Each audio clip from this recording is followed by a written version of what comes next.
theatrical movies are struggling and studios aren't helping. The movie marketplace is in decent shape, but the flow of films, not so much. Theatrical releases, especially smaller character-driven films, just aren't getting the support they need. Take Companion, for an example. Warner Brothers pretty much fumbled its release, running a vague marketing campaign that didn't properly sell the central gimmick. Totally agree. The movie had a decent opening weekend, 9 million, but was quickly abandoned, with WB slashing the screen count and dumping it on PVOD just a couple of weeks later. Now here comes Novocaine, another low-budget character-driven film starring Jack Quaid. And while Quaid is likable, he's never really actually opened a movie before. Same goes for his star, Amber Midthunder, who Disney mishandled with Prey. These films are being led by actors better known for TV, and none of them have the star power to drive ticket sales on their own.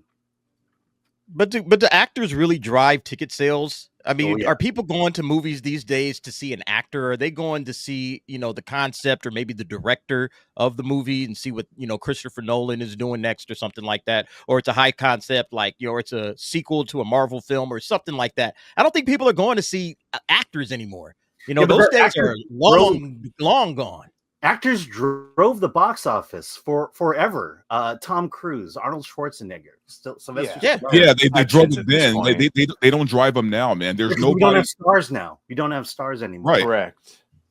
Like Glenn Powell is a pretty good actor. Who would go to a movie just because Glenn Powell is in the movie? Well, a lot of people actually.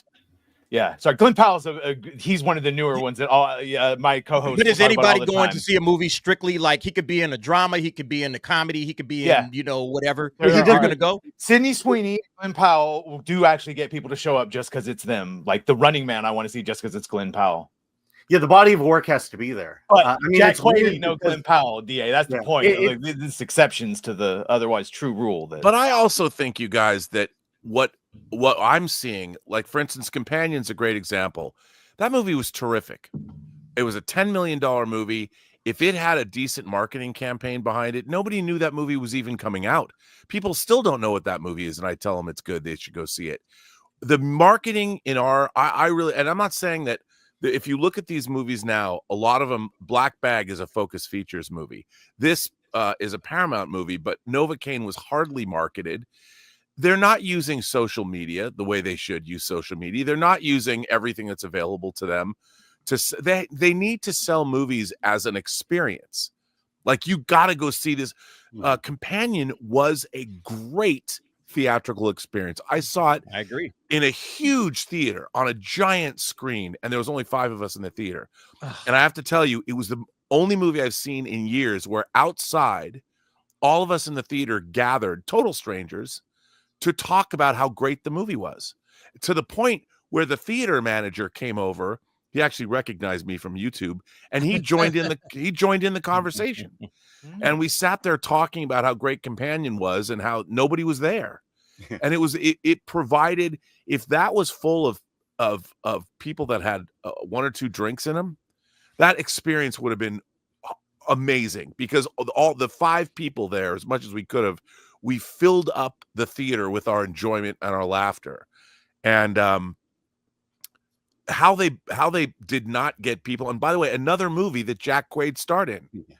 2 movies within 2 months, and both of them didn't perform. And I think that Novocaine also had an irresistible "a guy feels no pain." So when he gets stabbed, or he gets him see, one of our viewers just said that he loved it. Companion delivered the kind of goods that you would have gotten. It was a New Line movie, ironically, that you used to get from New Line movies in the 80s, whether it was Nightmare on Elm Street, whether it was Jack Shoulders The Hidden. You'd go see these movies in the theater, and they're clearly B movies, but they're done with A-list sensibilities, and they deliver. Companion delivered, man. I wish I'd seen that in a packed house.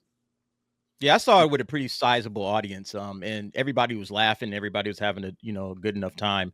I think I saw it on the screen unseen, though. So if everybody just kind of showed up at rant, it's like, you don't know. And they showed, like, you don't know what you're getting, right? Magazine Dreams was shown last week. Yeah. We'll probably get the big audience at the screen unseen. I guess the question I got, back in the day, we used to know what movies were coming out based on the trailers that would show, or like the little television spots.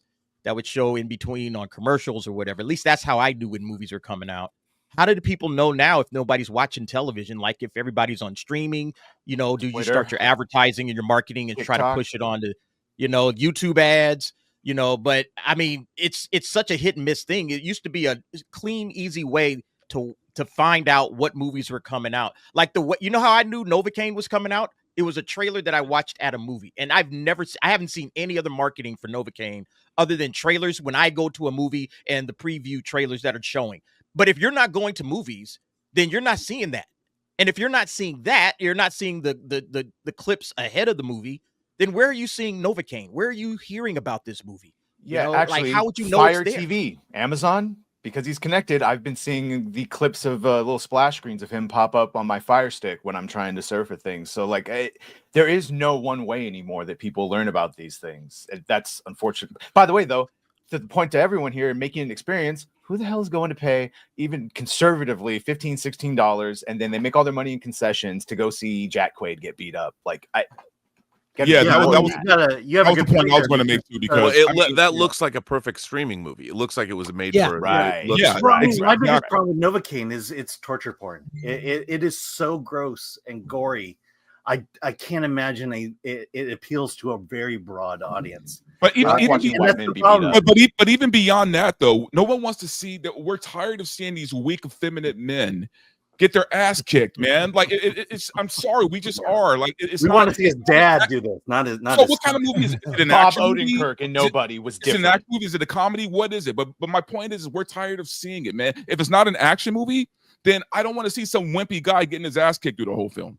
By the way, another thing to point out real quick is much has been made about people being cast based on their social media following, right? Mm-hmm. Like this is why Zendaya is in everything, right?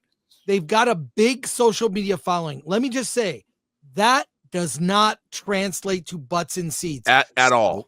Stop casting people just based on the fact that they have a lot of followers on whatever platform, because we know they can be bought, but we also know it doesn't translate to ticket sales. Never. There's no data that proves that. But I can tell you, Scarlett Johansson. I can tell you why they started doing that, though. They started doing that because the way reality TV works is they cast all these people based on their following, right? Yeah. So Hollywood decided, hey, we're going to adopt that model that Netflix started by looking at people's social media and putting them on Love Is Blind, right? And that's why that's why we're here now.